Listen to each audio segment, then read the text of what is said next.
Earlier this week, the sun passed right over the plane of the celestial equator and fall officially began.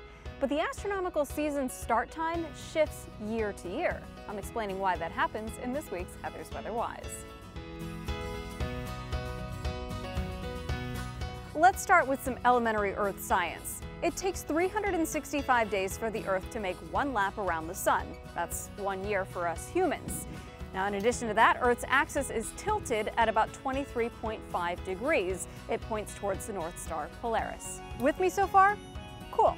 Now forget everything I just told you, because it's wrong. Sort of. No, your third grade science teacher wasn't lying to you. They were just simplifying. If you want to be really exact, and let's be honest, I do, it takes 365 1/4 days for the Earth to make that full trip around the sun. That's the reason our modern calendar has included a leap year since the 1500s. Next year's one of them, by the way. That extra quarter day only partially explains the reason for the season shifts. The axis of Earth's rotation is another big piece of that puzzle. And what I said earlier is mostly true.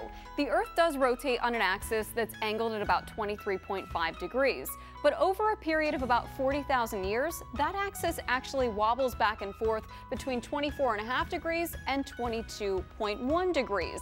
The axis is key because that's really at the heart of what drives our seasons. When the northern hemisphere is pointed away from the sun, the northern hemisphere gets less direct sunlight and we're in winter. The opposite happens during the summer season.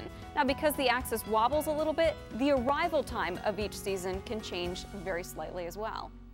Astronomical fall can start anywhere between September 21st and 24th, but it's almost always the middle two dates, the 22nd and 23rd. The season won't start on the 21st until 2096. Turns out astronomers like to make things pretty difficult. You want to keep it simple? Follow a climatologist calendar.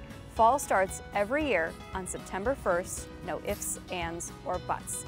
That's going to do it for this week's episode of Heather's Weather Wise. I'll see you next week with a new topic, but until then, remember, it's good to be a geek.